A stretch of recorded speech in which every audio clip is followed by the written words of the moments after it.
Mesdames et messieurs, bonsoir. Merci de choisir la 91.9 à l'heure de son émission Coup franc. Nous allons vous donner la parole. C'est le dernier numéro de cette année 2019. Le dernier numéro, bien sûr, de l'émission Coup franc de cette année 2019. Et donc, nous allons faire le bilan de l'année et de cette année 2019 sur le plan sportif. Ce qui vous a marqué positivement, ce qui vous a également marqué négativement. Vous allez donc exprimer cela dans cette émission. Nous parlons bien sûr de toutes les disciplines sportives.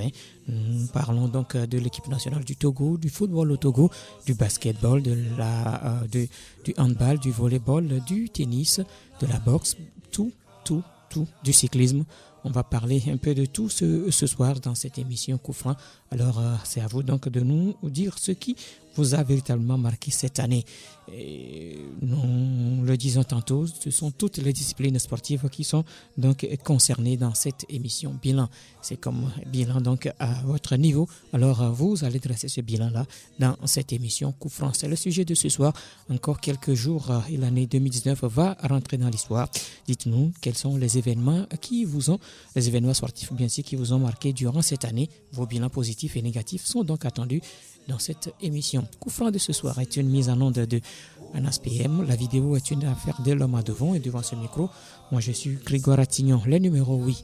Les 92 03 60 31 97 24 26 26 92 03 60 31 97 24 26 26. C'est sur ces numéros que vous allez nous joindre dans cette émission, mesdames et messieurs. C'est parti. Nous avons un premier auditeur en ligne. Allô? Oui, bonsoir, monsieur. Bonsoir. On a eu le nom de technicien, mais on n'a pas eu le nom d'animateur. C'est vrai? Oui. Tu ne connais pas l'animateur? Non. Ah, d'accord. C'est pas grave. Tu l'auras. Pardon? C'est pas grave, tu l'auras. Mais l'auditeur veut savoir. Coro, fais attention. J'ai attendu Grégoire, mais je n'ai pas eu le nom complet, c'est pourquoi. C'est vrai. Oui. Au moins, tu as entendu le petit nom. D'accord. Oui, il faut ajouter le grand nom. L'autre nom? Oui, il faut ajouter le grand nom. Je ne mettrai pas l'autre nom. Je sais qu'il y a beaucoup dedans, je ne sais pas si c'est ça, je ne sais pas. Oui, après Kokou, il y a quoi encore? Il n'y a pas? Après Kokou, il y a quoi encore? Bon, revenons au débat. Oui, dites-nous. Débat 2019, le négatif et le positif, n'est-ce pas? Oui. D'accord. D'abord, quand je parle de non-qualification de Coupe d'Afrique, ça fait partie de 2019 aussi. Oui, c'est le bilan, bien sûr. D'accord. Ben, moi, je commence par là. Mm-hmm. Et je termine sur la barre de tête. C'est-à-dire? C'est-à-dire, pour la première fois, les locaux sont qualifiés pour la chance. Mm-hmm. Et d'abord, je dis merci à la fédération parce que il y a eu des fédérations qui sont passées, on parle de Coupe du Monde et on parle de Amélie à qualifier deuxième tour Afrique du Sud. Et M. Apogi aussi a fait partie de ceux qui ont qualifié Togo pour la première fois Chad. Donc bon, de ce côté-là, bon, il faut féliciter un peu, il faut dire merci, mais le point noir, c'est notre station des perdus et Coupe d'Afrique. Mm-hmm. D'accord. Ok. Et le petit bilan de Coran. D'accord. Et le bilan de quoi? Pardon? Et le bilan de Attignon. Coro à l'instant. Je ne dis pas de quoi, je dis Attignon, le bilan d'Attignon. Le bilan d'Attignon, hein? Oui. Tu veux moi mon bilan? Oui. D'accord. D'accord, tu l'auras, t'inquiète. D'accord. Ok. Merci. Bonne soirée. Allô? Oui, bonsoir, frère Grégoire. Algor. Oui, comment ça va? Ça va mieux, ça va mieux. D'accord. Et la fête de Noël, c'est bien passé chez toi? Ben, on rend grâce. Hein. D'accord. Moi, je profite de l'occasion, puisque c'est le dernier niveau de cette année. Oui. Déjà souhaiter le meilleur pour l'année nouvelle 25 à tout le personnel de la radio sportive et aux promoteurs de cette radio, la directrice et tout le personnel, et sans oublier les amis fidèles de cette émission, les fidèles auditeurs de la radio sportive. En fait, tu parles d'un village sur le plan local ou bien... Oui, c'est sur le plan local, c'est sur le plan local. D'accord. Et je vais essayer de prendre les disciplines une par une. Je ne sais pas si je vais commencer par le foot ou bien par le mais je vais rapidement aller par le foot. Et en termes de bilan, la seule histoire qu'on peut noter dans le marasme du football et du football togolais sur cette année de 2019 n'est que l'espoir réalisé par Abala Boucher, c'est-à-dire celui de la qualification pour la première et pour la première fois à une édition du CHAN. Et comme bilan négatif, on ne se sera jamais de le dire, de le décrire, et les prestations, les résultats calamiteux de la sélection familiale et surtout l'entêtement de son sélectionneur à ne pas céder la place. Donc, je pense que quand même arriver à un niveau, il va falloir que les décideurs se disent qu'à la fin, ce ne sont quand même pas des moutons qui dirigent, que ce sont des humains, que parfois, il est quand même important de prendre en compte les ressentis, les désirs de ceux qui le gouvernent. Avant de continuer rapidement, par rapport au comportement de l'État vis-à-vis des disciplines sportives ou bien du sport en général, on ne se sera jamais de dénoncer le manque d'implication, d'implication financière de la part de l'État dans les disciplines sportives. Je veux parler là des subventions. On peut dire que l'État de faire de son ministre de football, mais les autres disciplines ne doivent pas être laissées sur le carreau parce que tout le monde n'est pas appelé à pratiquer le football. Donc, l'État essaie de voir de chaque chose que chaque discipline sportive pour être portée à la même hauteur que le football l'est aujourd'hui. Maintenant, pour rebondir sur le cyclisme, moi, je ne cesserai jamais d'exprimer ma déception par rapport à ce fameux tour du Togo qu'on ne cesse chaque année d'organiser et qui engage énormément de sous et qui ne produit rien comme résultat. Je pense qu'à un moment donné, il va falloir que ceux qui sont à la tête de cette discipline fassent quand même, je ne sais pas comment le qualifier, reviennent à la réalité et essaient de faire quand même les choses plus ou moins bien, pour qu'on ait au moins un minimum de résultats. Parce que jusqu'à ce jour, moi, je ne vois pas ce tour cycliste Togo apporte au cycliste togolais. Je pense qu'à un moment donné, il va falloir que les dirigeants ils pensent moins à leur intérêt personnel et plutôt à l'intérêt collectif et surtout à l'intérêt de ceux qui pratiquent ces disciplines. Je tiens quand même à féliciter les membres de la Fédération togolaise d'athlétisme, mais je tiens quand même à déplorer le manque de matériel sur l'organisation des critériums parce qu'il y a un peu passé au niveau du lycée du Pékin. J'étais quand même permis de voir des courir qui quand même ce n'est quand même pas un honneur pour cette fédération ni pour notre pays quand même parce que voir des athlètes courir qui sur le championnat étant donné qu'on peut préparer ces athlètes pour des compétitions continentales et internationales. On n'entraîne pas ces athlètes à courir avec des chaussures autour. Je ne sais pas quand est-ce qu'ils vont commencer ici à Bichot pour pouvoir réaliser des performances Au niveau de la bosse, il n'y a rien eu. Donc, c'est impossible quand même de faire un bilan à ce niveau, parce que là, c'est tout un multiple, c'est quand même un péché, c'est quand même tout un péché à ce niveau. Donc, je pense qu'il n'y a pas de bilan à ce niveau. Et au niveau du basket, on peut quand même essayer de solliciter le président de la Fédération nationale de basket. Je pense que c'est la nouvelle dénomination, je crois. Un monsieur qui a été quand même assez honnête dans sa gestion, parce que à un moment donné, il a eu quand même à être clair avec les équipes, d'abord en leur signifiant qu'il n'a pas assez de moyens pour pouvoir organiser un championnat national. Il a été quand même comment est-ce qu'on le dit, il a été quand même sincère à ce niveau, pas comme certains qui ont fait des déclarations. Je veux parler du niveau de handball qui indique que le championnat national aura lieu dans 2 semaines et plus.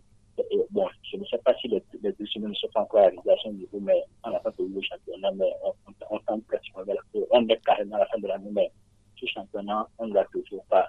Et toujours au niveau du basket, assister toujours le président pour son implication dans le développement du basket tri-en-tri et tout l'effort qu'il fait pour pouvoir essayer de promouvoir cette discipline sportive et sur le plan quand même local, en faisant venir des compétitions ici au pays pour pouvoir accueillir nos athlètes. Donc, généralement, je pense que le monsieur Iceberg, il s'en est sorti avec une mention honorable. Je pense qu'il a encore plus, il peut faire encore plus. Je viens de faire pour continuer le bilan. D'accord, merci plutôt à vous, Alga, pour cette intervention, le bilan que vous venez donc de faire sur toutes les disciplines et sur toutes les disciplines sportives. Un ami est encore en ligne, allô? Mon frère, je reviens. Oui, Alga qui revient. Oui, et je ne peux quand même pas faire dresser le bilan de cette année en passant sur les pertes que nous avons connues sur le plan sportif cette année. Pas de pertes en vie humaine. La dernière en date, c'est celle qui se relationne des services. Je veux nommer Feu Aïvi et Crédit. Il n'est pas le seul. On a vu affaire des journalistes sportifs aussi. Je tiens une fois encore à m'inquiéter devant la mémoire de ces personnes qui sont aujourd'hui des pertes pour quand même nos sports pour nos sports. Je ne peux pas dresser un bilan global en passant sur les efforts que nous faisons de fournir la radio sportive au vu des sélections et au vu des équipes de terrain et des centres de promotion par son tournoi. Et j'aimerais quand même dénoncer ces personnes parties dans l'ombre qui sabotent le tournoi par rapport à l'organisation des clubs de D1, de deuxième division. Parce que ça, ce n'est que le comportement typique de nous les Togolais, et c'est quand même vraiment regrettable. Parce que je ne peux pas quand même utiliser la langue de bois, parce que je me rappelle bien que quand Sport FM avait organisé la première édition de ce tournoi, personne n'y avait pensé, et les clubs se bousculaient pour pouvoir y participer. Et maintenant, au même mois que le tournoi de Sport FM s'organise, il y a encore d'autres tournois qui s'organisent ça et là, dans le même contexte. Moi j'appelle ça tout simplement un sabotage.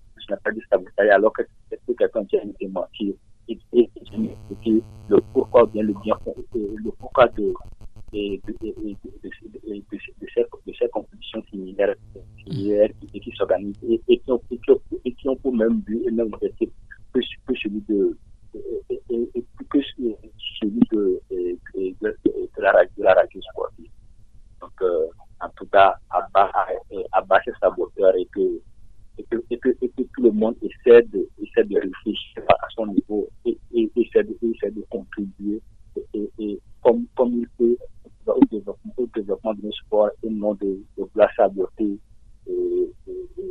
et les projets des gens pour pouvoir se faire voir. Donc je pense que et féliciter aussi la dame, cette dame de femme, madame Nathalie Mouamechi.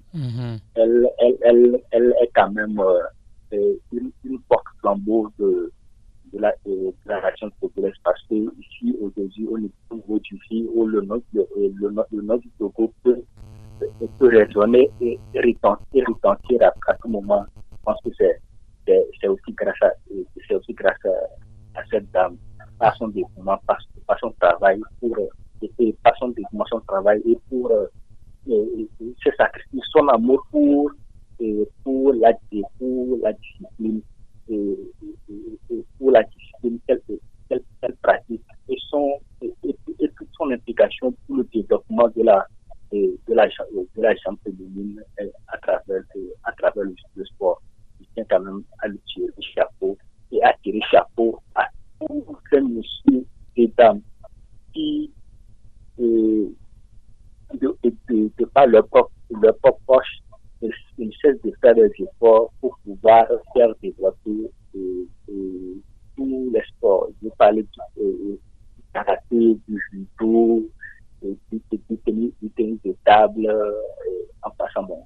Tout ce que je n'ai pas pu citer, je tiens quand même à féliciter tout ce bon monde. Et on fait quand même un appel à l'État, une fois encore, de pouvoir avoir une politique sportive bien définie et que l'État se rende aujourd'hui compte que le sport aujourd'hui constitue aussi un levier de développement. Donc, autant investir aussi dans tous nos sports, pas seulement pour le football, parce qu'aujourd'hui, on est tous d'accord qu'on fait le minimum pour le football, mais on ne voit quand même pas de résultats. Il va falloir que des décisions sérieuses puissent être quand même prises, que des efforts soient faits ici au niveau des autres disciplines sportives. Mais j'ai toujours une inquiétude. Ils m'ont fait de voir. Tu peux éclairer ma lanterne. Depuis que cette histoire de centre de développement a été créé par l'État, combien d'athlètes ces centres ont formé et qui sont aujourd'hui et qui peuvent être aujourd'hui des références. Est-ce que tu auras des chiffres à me donner? Je n'ai pas de chiffres avec moi. Ces centres sont créés, je pense que ça doit faire au moins 3 ans, je crois. Oui, ça a dépassé 3 ans. Et jusqu'à présent, on ne fait rien de ce centre. On ne va quand même pas son travail, même sur les compétitions, les tournois organisés à l'intention des centres de formation, on ne va pas se faire, mais l'État investit chaque année 20 millions dans ce centre. La question que moi je me pose, à quoi bon? Quel est l'intérêt de ce centre? Quelle est la plus-value que ce centre apporte au développement de nos sports? Je ne sais pas si le projet est conçu sur 10 ans, on attend peut-être qu'après 15 ou 20 ans, qu'on puisse avoir quand même des athlètes sortis de ce centre, mais je m'interroge toujours. Si ça ce n'est quand même pas du gaspillage, je me demande quand même quel est le bien fondé de ce centre de développement civil de poste. Al Gore, Oui. il y a quelqu'un derrière vous. Ah, d'accord. Oui. Je laisse la ligne alors. Ok. Merci Al Gore. On prend notre auditeur. Allô? Oui, bonsoir, monsieur Grégoire. Bonsoir. Comment vous allez? Oui, ça va bien. C'est Agbe le Fatiguan. Oui, Agbe, comment ça va? Ça va bien chez vous. Oui, on rend grâce. Bon, vous parlez du bilan positif et négatif, non? Oui. Bon, moi, ce que je peux dire à propos du bilan positif, c'est la prestation de nos locaux pour le CHAN 2020. Oui. Parce que c'est cette année qu'on avait su que nos locaux aussi valent quelque chose. C'est ce que moi j'ai pu voir quand même. Mais par rapport au le bilan négatif, c'est la mauvaise sélection de nos professionnels. C'est comme on a les joueurs, mais on n'a pas une bonne sélection. Et ça provient de qui? Ça provient de notre sélectionneur. C'est-à-dire il est compétent. Pour le moment, il est en train de préparer sa retraite ici. Alors, si on change maintenant l'entraîneur, j'espère qu'on aura une bonne sélection et on peut se qualifier. Ok, bonne soirée à vous. Merci, Agbe le Fasego, et bonne soirée. Mesdames et messieurs, nous arrivons à la fin de ce numéro de l'émission Coup Franc. Nous avons fait le bilan donc de l'année 2019 sur le plan sportif. Merci à tous ceux qui ont accepté donc de faire ce bilan avec nous. Merci à tous ceux qui ont appelé dans cette émission. Merci à tous ceux qui ont suivi cette émission également. Nous disons également merci à la technique assurée par Anas PM. La vidéo était une affaire de l'homme à devant, une émission que vous allez retrouver sur le www.radiosportfmtg.com. Et devant ce micro, je suis Grégoire Attignon. On se retrouve jeudi prochain. Ah oui, ce sera dans la nouvelle année. Alors, c'était donc le dernier numéro de cette année 2019. Merci à toutes et à tous ceux qui ont quand même pris le soin sur eux de suivre cette émission, de participer à cette émission, et tous ceux qui l'ont fait durant cette année 2019. Encore une fois, merci à toutes et à tous. On se donne rendez-vous l'année prochaine. Jusque-là, portez-vous bien. Bonsoir chez vous.